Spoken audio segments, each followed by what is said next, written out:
So I'm going to be doing this video in a somewhat unorthodox way from how I normally do it. I'm going to be telling it in the form of a story. And the characters are going to be Socrates, who's an ENTP, Plateau, who's an INFJ, Parmenides, who's an INTP, and Kikero, who's an ENFJ. And you may have picked up that those are sort of silly plays on the names of famous philosophers of those types. But the reason that I'm doing it as a story is, for some reason, that was the best way for me to get my ideas out. If you don't like it, just rage at me in the comment section and I'll change it. I hope this is still insightful. I hope it's useful to you, and thank you very much for watching.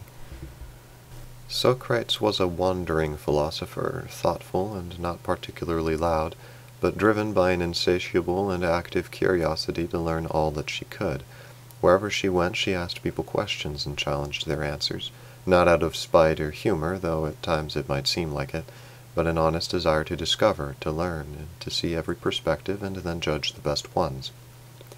Plateau, on the other hand, did not feel such a need to travel, at least not in the real world. In his mind, he was just as curious and hungry for discovery as she was, but his contemplation recoiled from the real world and developed deep within a realm of boundless imagination and association, with ideas freely combining and recombining with each other in the hopes of synthesizing a worldview that could describe things beyond the reach of pure empiricism and mindless examination and recording of reality without any personal creativity invested in it. With such a mindset, he set to work to understand people, and how people might better live together, developing an interconnected and deep philosophy to this end, which he wrote out and developed in paper and lectures. On one occasion, Socrates was entering Athens, feeling particularly lonely. Try as she might to create a pleasant atmosphere in her debates, she continued to feel rather alienated from people. She wondered if her love for people was strong enough, or if she even had a soul or moral center.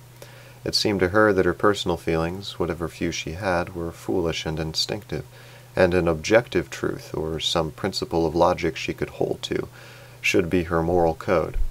To this end she had traveled about, questioning people, but had never felt satisfied with anything, always being uncertain that perhaps there was another side to this or that idea that could be better.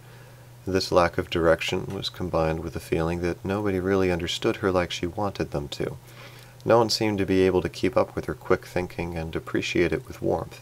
No one was a proper helpmeet in her search, not even someone to talk with who could reciprocate in a satisfying manner. It was not, in her case, a constant weight, but now and then it began to feel heavy again, and so she wandered into Athens to seek some distraction, and it was then that she stumbled upon Plateau preaching in the city square. He was presenting himself in such a way that he could not necessarily need to debate with anyone, but could freely demonstrate his ideas without interruption, as he found he was not quick enough on his feet for debate, and it would not serve to develop the ideas he found so important. It was to this fellow that Socrates found herself drawn. It was not that Plateau was necessarily smarter than anyone she had met. She was sure she may have met people smarter than Plateau, but it was the way he went about his lectures. He was interested in finding a logical moral standard, reasoning in terms of absolutes, and building internally consistent systems. And not only that, but a sincere desire to sacrifice of himself in favor of this greater standard, to change himself into something better. He did not have inner passions that he wanted to be true to, but found, as she did, his instincts disagreeable to his cold reason, yet also demonstrated a hypnotizing warmth and pleasantness of presentation. Finally, she could contain herself no longer, and decided to approach him politely during a pause in his lecture, and question him on a particular idea of his that she found fascinating and potent. At first Plateau was slightly intimidated, as he feared he would not be able to defend his position. He was a direct, zeroed-in thinker, and he was experienced enough to know it, and when people tried to look at other sides of his arguments, they often found implications he had never thought of. Yet her questioning was sincere, and her presentation was kind, and she had an honest desire to know the truth. Her aim was not necessarily being to break him down, but to help edit his thoughts, and get to know them better. She was hardly able to contain herself at this point, because this man Plateau not only was able to keep pace with her thinking, but he had the same goal as her, the same way of going about things and of reasoning, and he appreciated her intellect and wit with warmth, light, and genuineness that invigorated her like nothing else. She felt their communication was like magic. Here was someone she could really discuss things with. But not only that, but who could provide that certain warmth that she felt was to some degree lacking in her. Something about him seemed to warm her soul up a bit, make her feel at peace, comfortable and relaxed, and like she could say anything and he would understand and follow and not just be put off or disturbed. He was, at first, rather cautious, as he usually was around new people. He was very courteous and put on his best face for her, but needed to keep his emotional distance to see whether she was trustworthy to open up to. But similarly, he found she was something he hadn't quite met before, someone who had the same aim and goal and way of reasoning that could consistently generate insight that he found profound and useful and rejuvenating, like stretching a sore muscle or getting a breath of fresh air. Their turning point was when he realized that she was not only interested in his face, in his courtesy and therapeutic one-sidedness, but she persisted in trying to get to know him, to understand him, because she didn't need a therapist, and because she genuinely found his insight brightening to her, and his demeanor satisfying, and did not want to be satisfied with thinking that she knew him, but wanted to figure him out. And he found, almost to his surprise and even fear, that he was perfectly fine with this dissection, and did his best to open up his boundless realm of intuition. She was delighted by this opportunity to see all the sides of his thought, and what's more, she found she could never really get to the other side of his geometry. There was always more, somehow. He seemed so wonderfully complex that she would never get bored. There was always more to his character. She didn't see any end in sight, no sign that he would ever stop overflowing with facets to examine and pique her interest. If I were to summarize what I understand about the ENTP meeting the INFJ, I believe that on the level of Jungian functions there would be no friction. Introverted intuition and extroverted intuition may scrape against each other because of their different ways of looking at things, but as I mentioned, this is often experienced as a healthy scraping, a breath of air. Other factors may interfere, but I believe that on the Jungian level the relationship always manifests a degree of understanding not previously experienced, a level of interest and comfort, the ability and desire to relax with this person's personality. Thus, in this imaginary scenario, Socrates and Plato became jolly good friends and would often take a fair amount of time wandering around the city and countryside together, discussing philosophy and truth and different opinions, or Socrates involving him in her debates or other activities. At around the same time, another pair of philosophers were meeting with rather different results. They were the aforementioned Parmenides and Cicero. At a glance, they appeared to be a crossover of Socrates with Plato. Parmenides was curious in the same manner as Socrates, in his multifaceted inquisition and his cleverness and logic. However, he was not nearly as much of a debater, though he was not aversive to it like Plato, yet he found it somewhat counterproductive to his manner of thinking, which was focused not on exploration, but on the recording, categorizing, and system building that came after the ideas were already discovered, through debate or other means, and then the application of the system to a variety of other areas. Furthermore, while he too sometimes felt that he had no soul or warm center, he was never disturbed by this as Socrates was, and saw it as an advantage that he was so disinclined to acquiesce his instincts, and humorously embraced the label of a heartless android. It is therefore of importance to note that the last of the four philosophers I mentioned before was the very opposite of Parmenides. Cicero was a spokesman, or rather a spokeswoman, and a very well-respected one at that. Parmenides heard it expressed again and again how touched people were by Cicero's presentation, how affected by her overflowing warmth and personal contact, and her charisma on the stage, and her advocating of universal love and brotherhood, and the things that bind us together. Parmenides found this message fine and good, but felt with some degree of annoyance that it tended to be rather starry-eyed, rather unaware that life was not always so fine and dandy, and if one was to responsibly go about spreading universal love and brotherhood, then cold logic and reason must take the helm, and not the flighty, drunken, bulky, and untrustworthy hands of sentiment or feeling. Cicero, of course, had similar reservations about Parmenides. She respected him as one of similar moral fervor, but ironically thought he himself was misled by his logic and principles.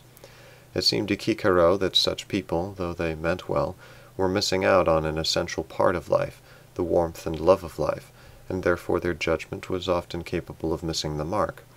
Not only that, but she felt his disrespect of feeling as a bulky, untrustworthy tool was a very subjective sentiment itself, as Parmenides' own sense of feeling and sentiment was rather undeveloped.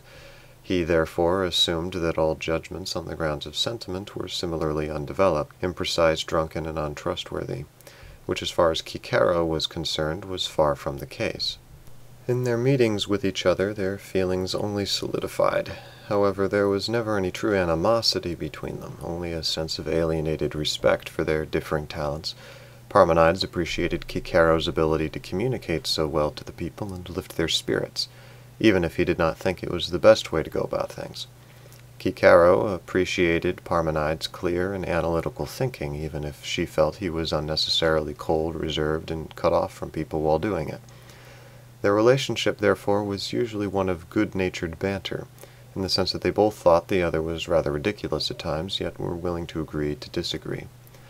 Perhaps what helped hold their interest in each other was their auxiliary intuitions. His was extroverted, broad, and ever inquisitive, and from Cicero's point of view, strangely hard and solid and distinct, and therefore limited in pursuing the deeper things of life. To Parmenides, her intuition was deep but smoky and without clear form, leading her to sometimes grasp at straws. Yet the interplay between these functions was still invigorating to a degree. They both found the other rather strange, but laudable. At least from my experience, this is the positive version of the INTP-ENFJ relationship. I don't think their functions have any active annoyance with each other, at least not usually, but they have more trouble understanding each other. The ENFJ sees the INTP as rather barbed, someone needing to be warmed and softened. The INTP sees the ENFJ as a soft and warm being who must toughen up for the oncoming winter. In other words, I disagree with David Keirsey's assessment that the ENFJ is the ideal match for the INTP because they repress each other's functions. They act as good foils for one another, and at best find each other humorous and interesting, but a romantic or close business partnership or whatever is more naturally problematic as far as Jungian typology is concerned. If, however, there are any ENFJ, INTP best buddies out there, I apologize. Don't listen to me, you just keep rocking it the way you are. Returning to this little story, it eventually came about that the abstracting Parmenides discovered the idealist Plato, and the persuasive speaker Cicero met the multifaceted questioner Socrates. In both cases they got along fairly well, however in both cases there was also a point of greater friction and miscommunication. This was that while Parmenides and Cicero were primarily focused on and therefore more passionate about their reasoning, their rational thinking, their judgments, whether of internal logic or objective values, Socrates and Plato were not primarily rational or reasoning or judging thinkers, but observers, perceivers, and explorers. It was for this reason that Parmenides did not feel the need to roam as much as Socrates, nor found debate as so essential or enjoyable, because both of those were techniques for exploring, while Parmenides' main task was organizing and judging the information he had already received.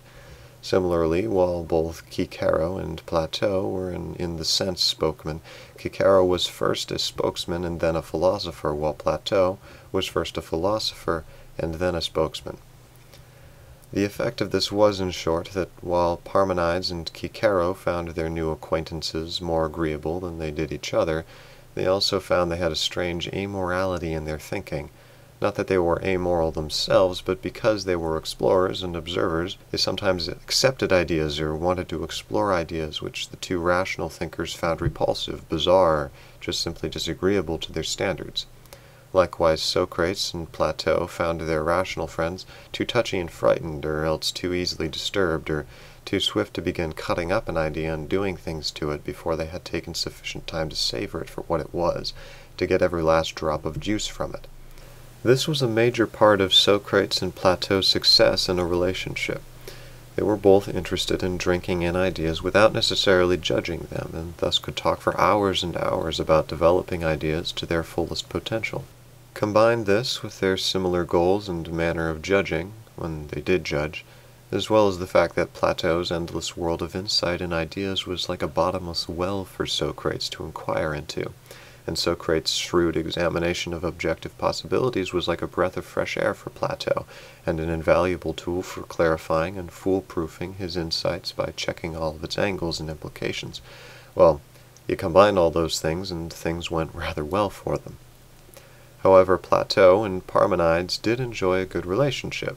Parmenides respected Plato's abilities with logic and found his introverted intuition very attractive, but his focus on objective sentiment, as well as his insistence on discovering knowledge beyond what can be reasonably known, taking on a pseudo-mystical religiosity at times, this was somewhat comical or irritating for him, depending on the day.